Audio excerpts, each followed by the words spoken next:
Listen up here. The restaurant industry is grueling and unpredictable, just like this show, from the front of the house to the back of the house and all in between. We will turn up the heat, you turn up the volume. I'm Chef Antonio Caruana. Welcome to the Tell All Podcast, The Burnt Hands Perspective. This podcast contains explicit and potentially offensive material. You've been warned. Now buckle up, bitches. Let's go. All right, here we are with a local. Call her legend yet? Or we'll working call on you it? local legend. I don't know if Why we can not? say local legend. We working on it.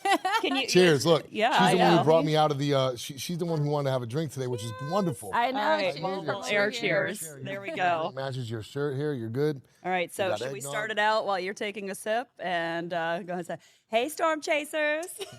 Hey, Storm Chasers. There we There go. it is. We all know it. If We you all know don't know her, now you should. So Right. we're excited to have you on today. We are excited to So have you on. So a lot of people hear me. I'm vocal on this podcast. We talk about the restaurant industry at all levels, back of the house, front of the house, all that good stuff.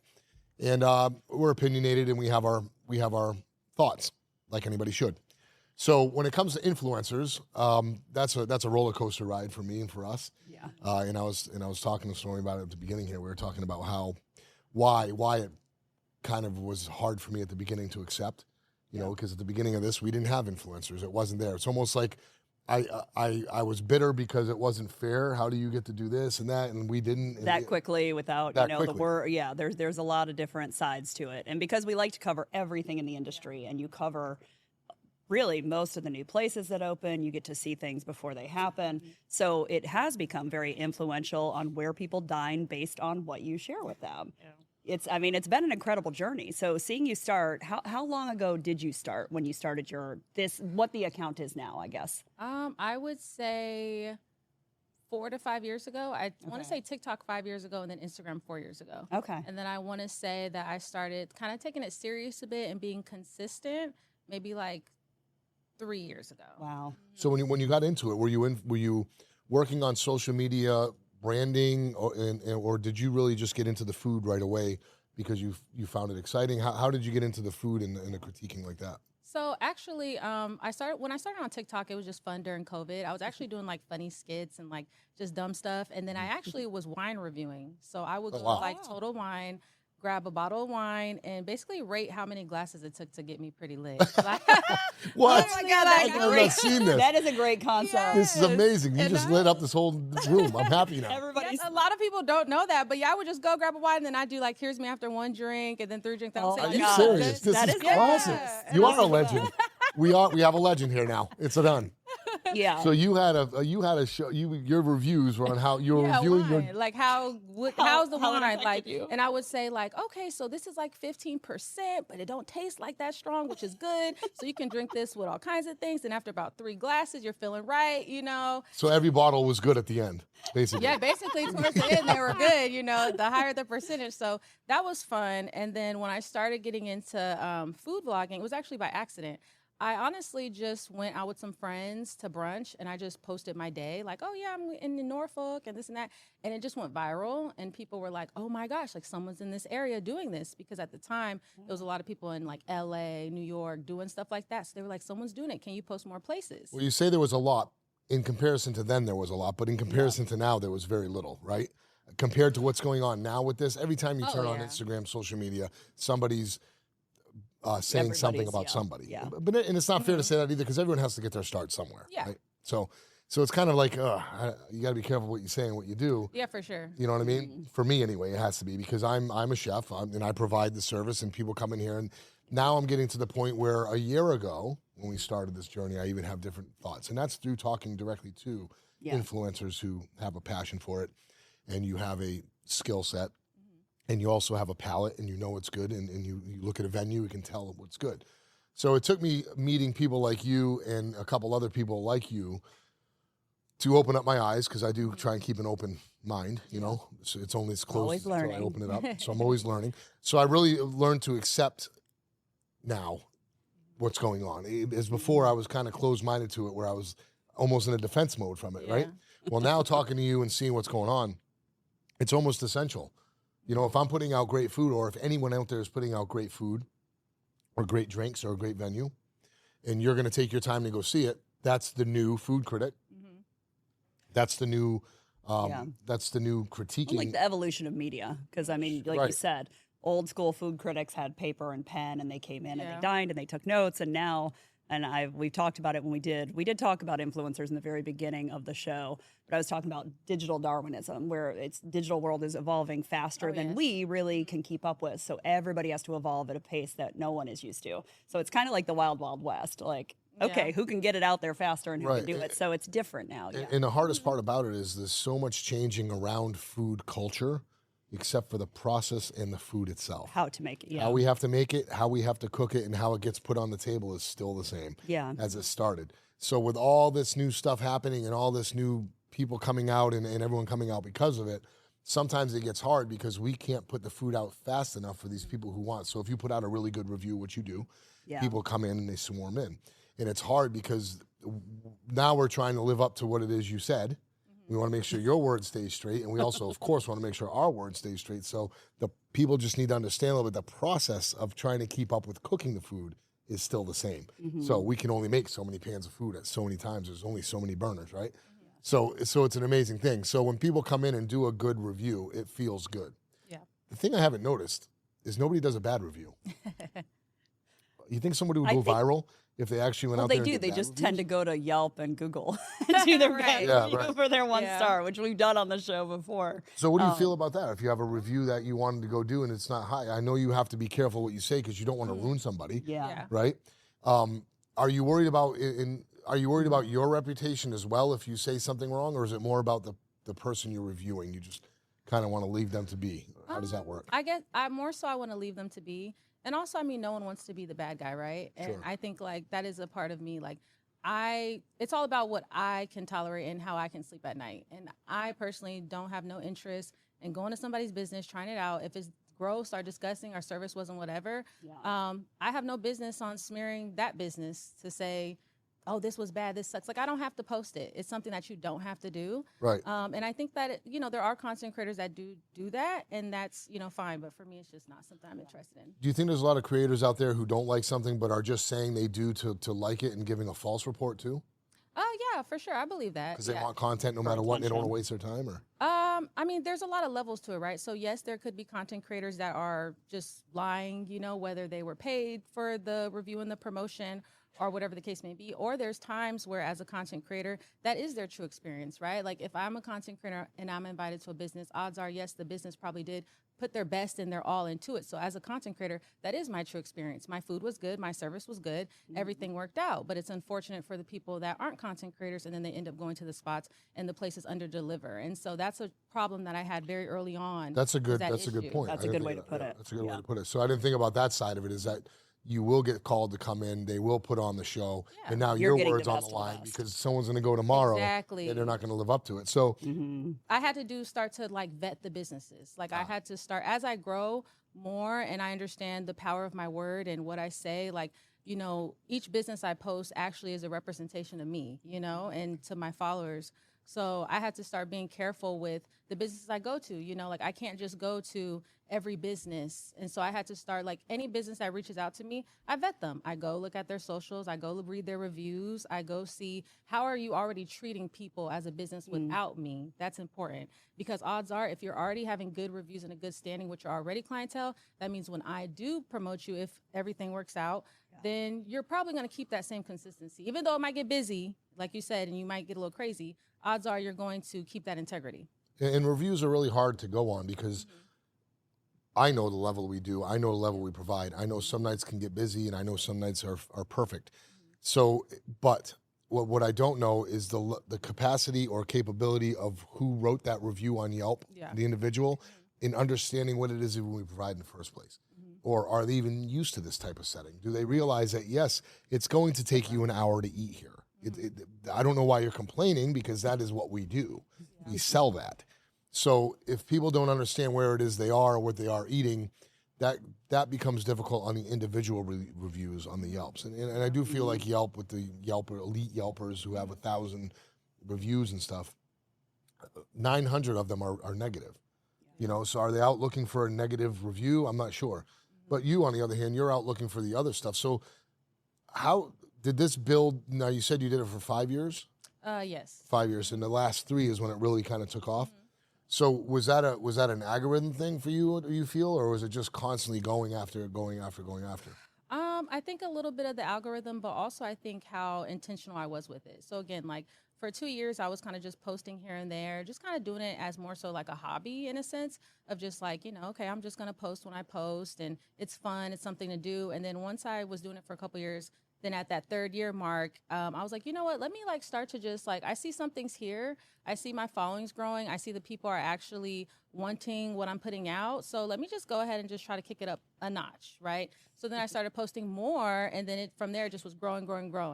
So I kind of just let the storm chasers, and I kind of just let my platform guide me to what it is that I need to be doing versus like just solely focusing on followers. Like I actually don't think there was a moment where I was like super focused on my following. It was more so about the quality I'm putting out and how my followers react to me, which kept me going and naturally growing my platform. So, and it's hard. I mean, you do get caught up in that path of looking at the followers. Yeah. And when they don't, and when you go through those plateaus of where they just don't grow, you get. I do it, and you just almost want to say, you know what? Let me just get back to, for me. Let me just get back. Why to am I doing this? Exactly. My followers come through my door. My pet restaurant's packed, luckily, every night. Both of them. So I guess that's where my followers are coming. So I get frustrated and I step off, and then I go back to it. Yeah. But it's not easy growing that platform. You have to put a lot of work into it, and you have to not only do that, you have to really learn the platforms you're dealing with. That's a whole nother education in itself. Trending, what's trending, what they're doing to put out, how they're expecting you to grow, and playing that game. That must be intense as well. Yeah, it is a lot. I mean, sometimes I take breaks. Like sometimes I might post more, and then all of a sudden I might go MIA for like a week. It's really just about my mental capacity and what I want to do. When I started growing to where I was like at 30, 40,000, I had a lot of anxiety that was there because all of a sudden you go from the bigger you get, the more critiques you get yourself. All of a sudden it goes to, oh, this is cool that you're doing this X, Y, and Z. And then it just goes to like hate at times or like critiques on how I'm doing things or what I'm saying. And so I started getting a lot of anxiety about that, and then losing followers or gaining followers or figuring out like all this stuff. So I had to take a step back a little bit and focus on myself. And then after a while, once I continued to grow, I said, you know what? I'm just doing this for the storm chasers. I'm doing this because I like to do it. I'm helping businesses, and whatever people say, it is what it is. So there is, when it comes to content creation, especially for full-time content creators, it's a job, and it's a hard job because your employers become thousands of people versus one employer. And I don't think people look at influencing as entrepreneurship. And honestly, that's what it is. And it's entrepreneurship because if you lack in content and lose followers, or you're not getting the engagement, you possibly could lose out on brand deals, sponsorship, money, right? Like content creators are, especially full-time, they're trying to make money. So now you're at you're just relying on your following base to basically, they just control everything and support you, and people don't look at that. So then that's why you start to see certain content creators that when they're full-time and stuff, now they're doing anything. They're posting anything and they're doing all this stuff. And that's because they have to upkeep. Their platform. Because the moment you don't upkeep it, the moment you lose out on opportunity. So it is like a hard mental thing to struggle with and deal with. There's been times where I got tired of it a lot of times. And I backed out and focused more on cooking, because the more I was focused on that, I was losing focus in cooking, because it takes the same amount of energy. Yes. Creativity is creativity, right? So a lot of times I'll create in the kitchen and then I'll post it without having any thoughts, and then I'll get crazy amount of likes on something I didn't even intend, or followers or something. I'll get 20,000 views on something I didn't even expect to be interesting. I just put it out there for what you're saying, just to keep the thing moving.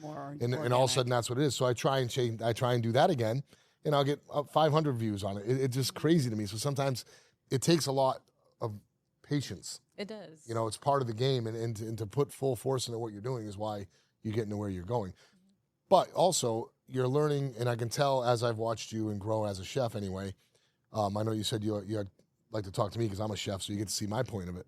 So from my point of view, to seeing you is you growing as a more palatable food person, right? Like I had you tasting my sauces before, because I know you go out and you taste things now. So you're tasting so many things now, you're going to eventually know what's right, what's not good, what's not good, what could hold up in the market, what can't. You're putting yourself out there after 5 years, and all these followings and all these reviews to be able to be a voice, you know?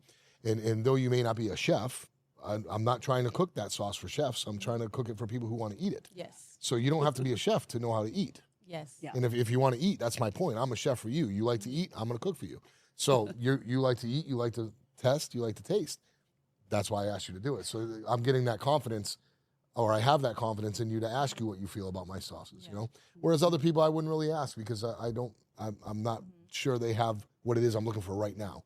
Yes, you can taste it. It tastes good. I'm looking for more. I'm looking for education in that. And that's a blessing and a curse, you know, because I've been to so many businesses in the area. A lot aren't even still standing, you know. It's been years, right? So I've been to so many places that it's kind of hard to, I almost lose interest at times because I go to a place and it could be good, but it's hard because I've had so many lamb chops in the area, you know, like you're the 30th lamb chop that I've had, you know, and so my mind is just like, it's good, but it's not beating X, Y, and Z, you know, it's not fire. It's like hard, it's like hard to kind of gauge when you go to so many places. So, you know, and then at times, I don't know, and then at times, like for example, like I recently went to a business and everyone wonders, like, you always say everything's good, you don't ever post bad things, and that's because I went to a business, right? I had their food. I didn't think it was the best representation, and I had an honest conversation with that owner, told them my problems that I feel like I had with the dish, and I said, I cannot post this, you know, because it's lacking X, Y, Z, just my opinion, you know, but I understand that you're a new business. I understand that as, you know, being in the industry, there's cook rotations, because he was already explaining to me different things about that. So I just, you know, will say, hey, like, it's okay. Maybe this is off time. Maybe this is off day. You know, maybe in a couple weeks or a couple months, I'll see you again.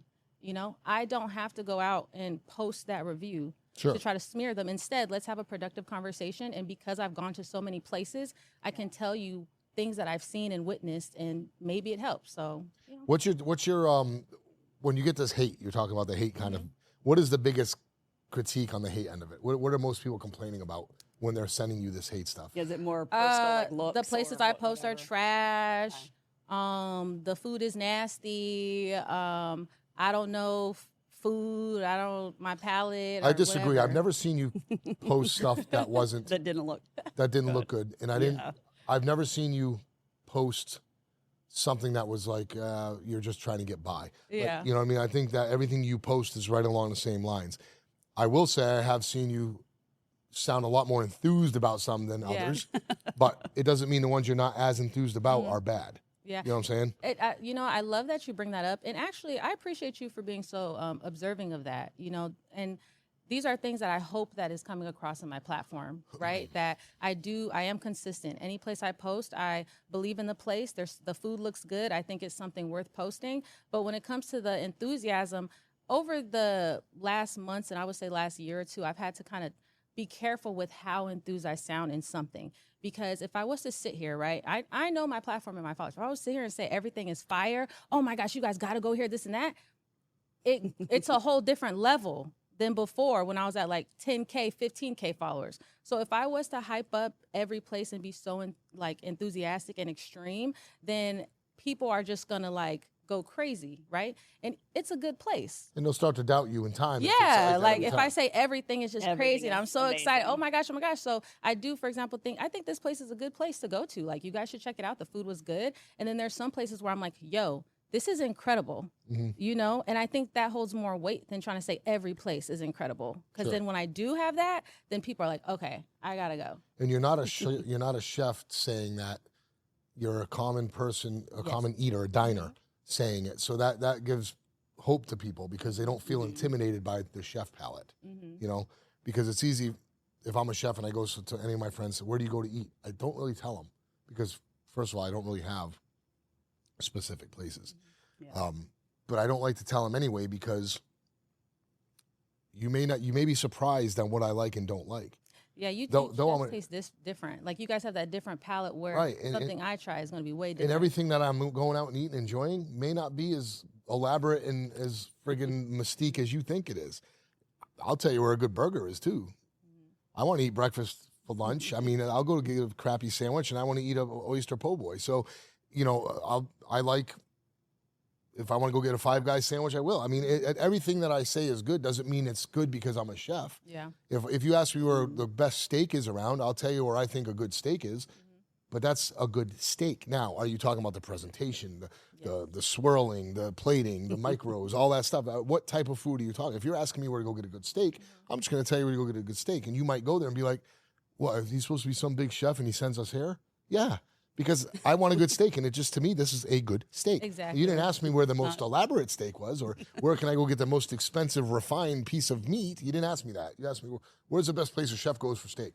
Right there. And people forget, all it is it's an opinion. That's it. Like when I give my review, it's an opinion. It's my palate. It's what I like. And I also always order things that I like. And, sometimes I'm not the biggest fan of tomatoes. Like I'll eat them, but it's not my go-to.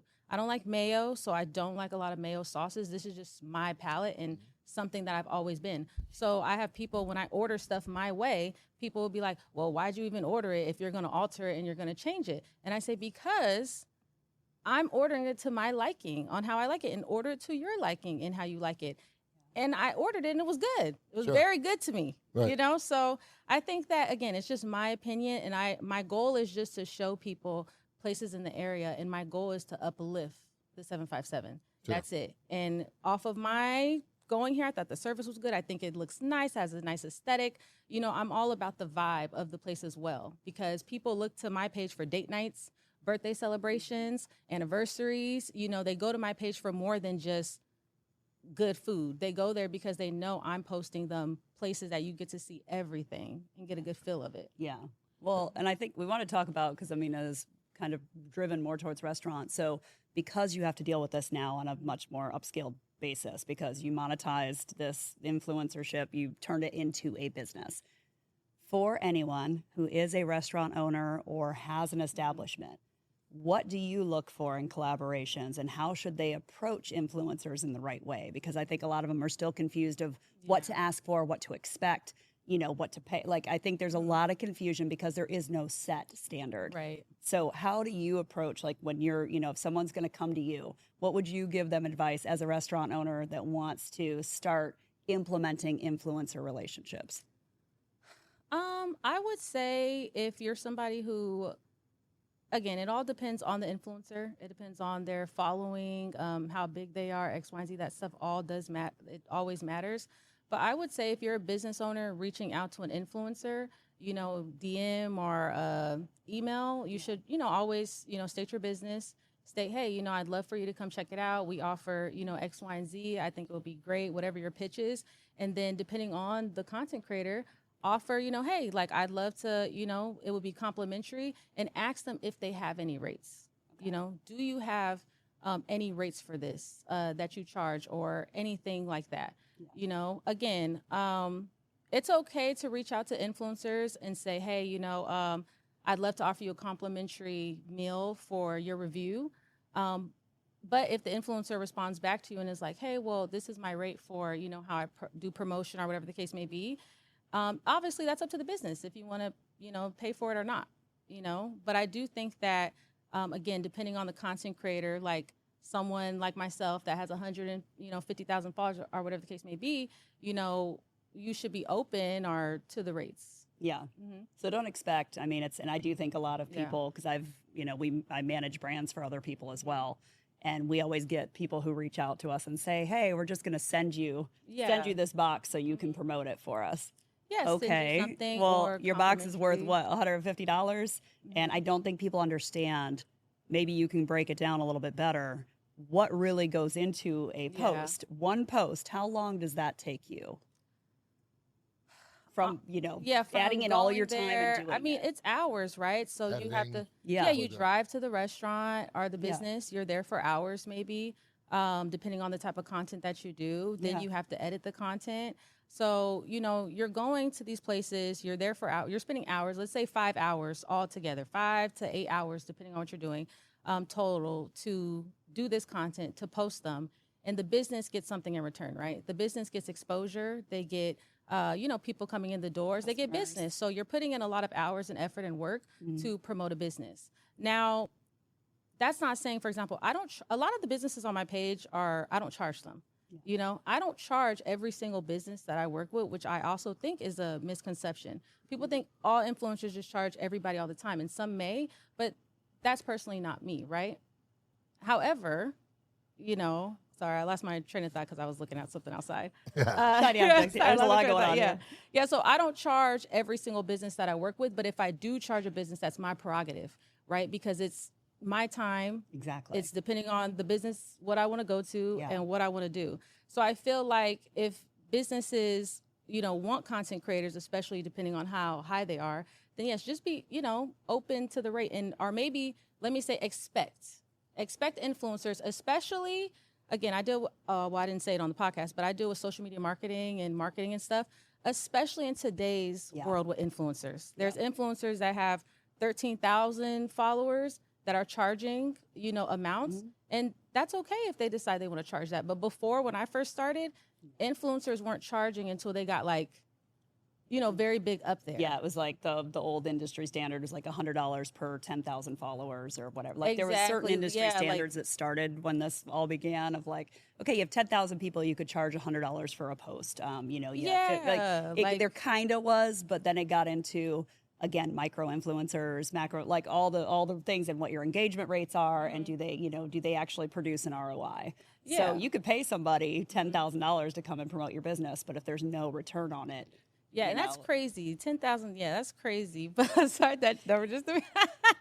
I do have a friend who gets paid at least $10,000 per post. Yeah. But they have, you know, closer to 750,000 followers, and you know they've been doing it a long time.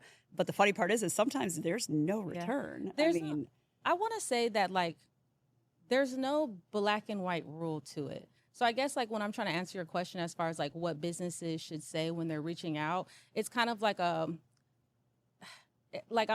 not having trouble answering it, but it's one of those things to where there's no black and white method. Yeah. You know, there's no like, well, you know, this content creator should charge this much because X, Y, and Z, or this content creators are this. There's nothing. The only thing that I think a business owner should expect if they're reaching out to an influencer is if they decide to charge. Yeah. I guess that's the only thing I can say. Now, as far as the number, I can't tell you that. I can't tell you what someone with 13,000 followers you should be paying them. Why? Because just because they have 13,000 followers doesn't mean they don't get the engagement, doesn't mean they don't sell out businesses, it doesn't mean that you're not going to get anything in return. Yeah. Because there's content creators that have 13,000 followers that get hundreds and thousands of views, engagement. They do sell out businesses, have lines. And then there's content creators that have 60,000 followers that barely get engagement, you know? So there's no like way to kind of teeter how much you should pay. It's really just you as a business owner, you know, what are you willing to pay? And, you know, what are you hoping to get out of it, basically? Yeah. I mean, and you've dealt with it in some of the essence of people just coming in expecting free shit. Yeah, between all my accounts. Don't ever expect free shit on either side, I guess, would be the best. Sure. Yeah, right. And I look at the influencer and the content creator because I know one thing. I've spent millions of dollars providing this venue. And when you walk in here and you want to create content, obviously you're going to come here and create your content, depending on what it is you're using your content for. If it's personal growth or personal this, that, and the other, yes, everyone comes here and they want to use this place to create their content. Yeah. Well, nobody paid me that money. I didn't build a backdrop for you to go create your content. So, you know, throw a good name out there or something, right? That's what I tell these people. But I also have a lot of people that come and want to do this monetarily with me. Not a lot anymore, and with my accounts combined, I have way more followers than you. What am I going to gain from this? You know what I'm saying? Not you. But I'm saying into the normal person. So it's really hard. But you're going above and beyond. So into my next thing, you're creating content, but you're also now, what I respect for you is you're off of the screen and you're coming into the actual reality. There's a big thing between a virtual culinary world and the actual real deal, right? Yeah. And now you went from that to being trusted in doing the food truck venue. Let's talk about that. Yeah, that was fun. So now it brought you to some cool collaborations. Did you ever think 5 years ago you'd be in charge of a food truck situation at a major festival? No. So now they're putting you in, or not they, you're collaborating and doing stuff in real time, real life, where people are trusting your food knowledge now based off what you've to curate at Cousins Festival. I mean, so explain to everybody kind of how that came to be too. How'd you go through that? How'd that work out for you? I know, right? Honestly, it was So this was the first time they had something like this happen. So it was a first for both of us. So it was like a lot of learning with everything. It was a lot of like, okay, how does this work? How are we going to do this? Oh, is this a thing? Like it was very much go with the flow, I would say. They basically reached out to me and thought it would be a, great idea and a great concept if I'd be interested.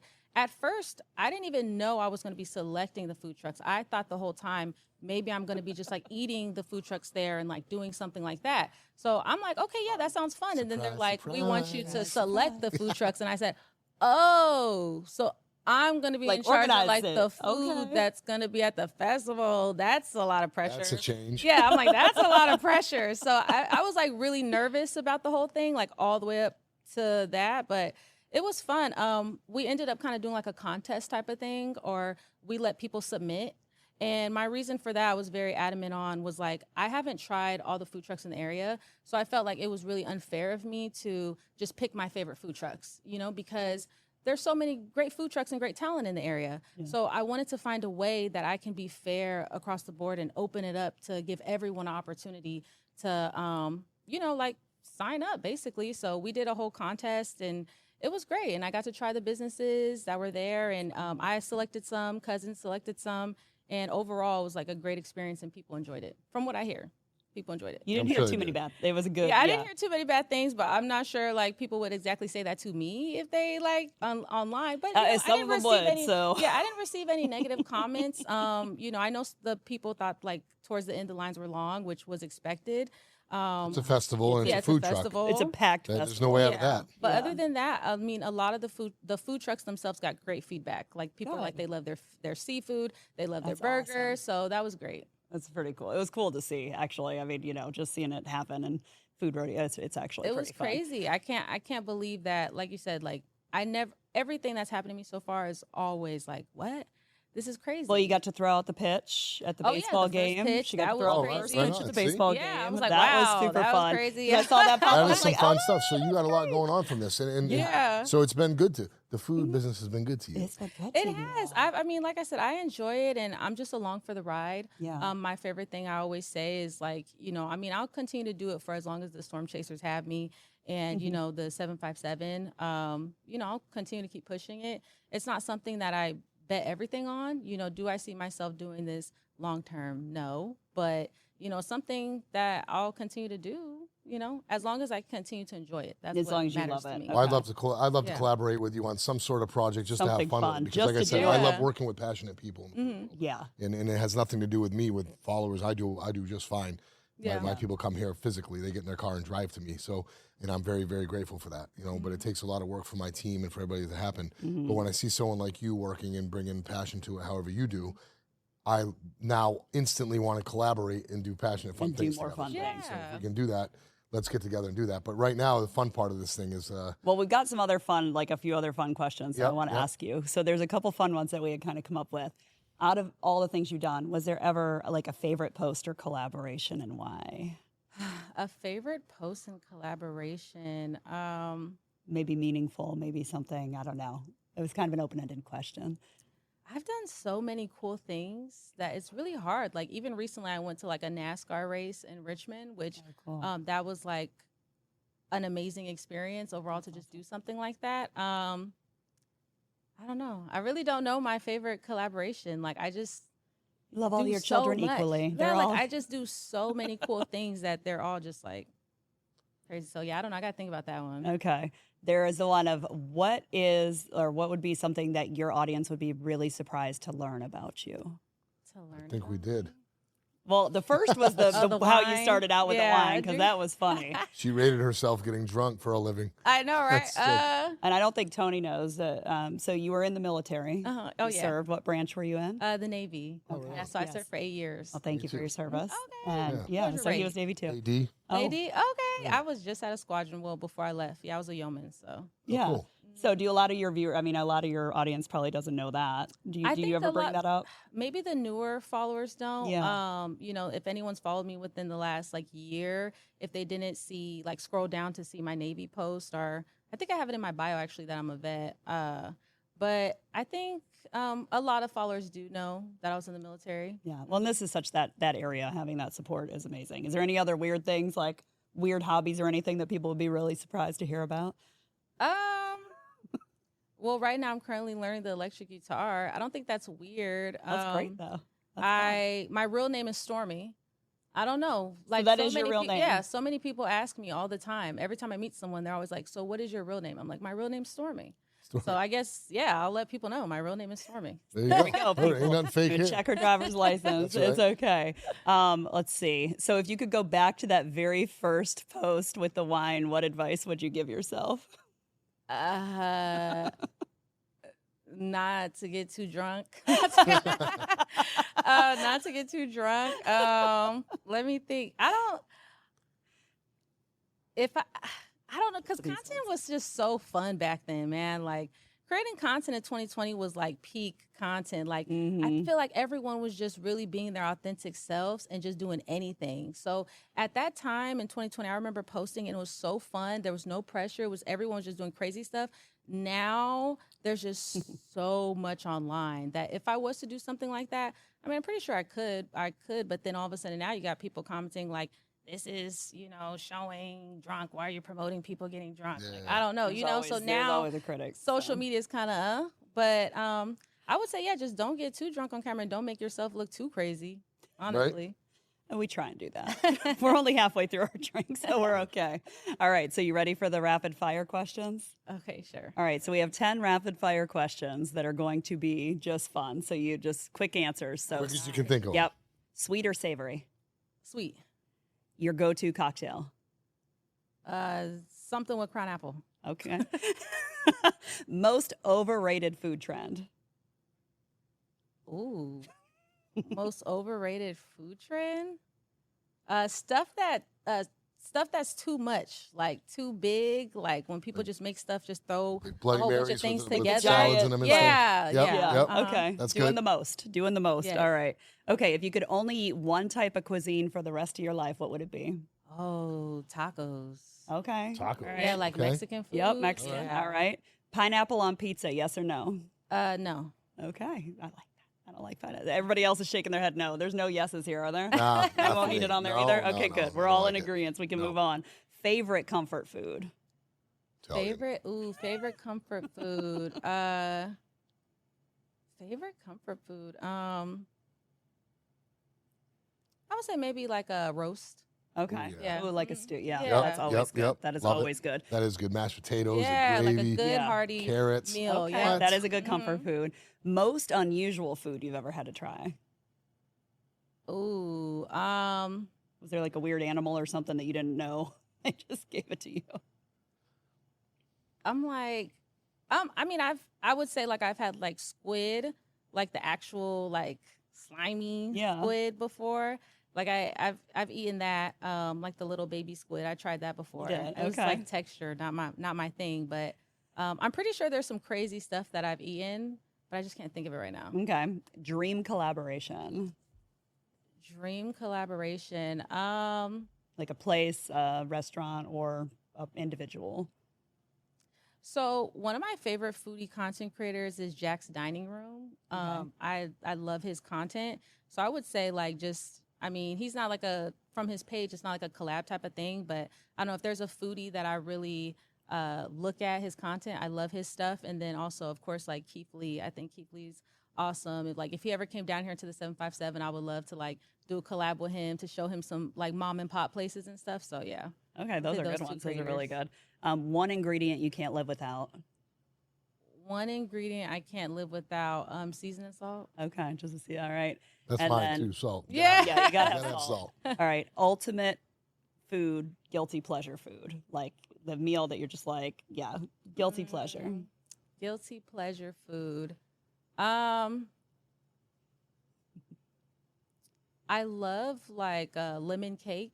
Oh, okay. Yeah, like anything lemon. I With love. a nice so. like a sugar frosting on it, moist. Yes, oh like my a God, nice lemon pound cake yeah. or a Yes, lemon. with the lemon icing on top. Yes, Come like, on. Even the bump I ones, could eat. the lemon Yeah. Come on, oh, y'all. Yes, Yeah. I could eat that with a all the nice glass of time. eggnog. Yep. Oh. there you go.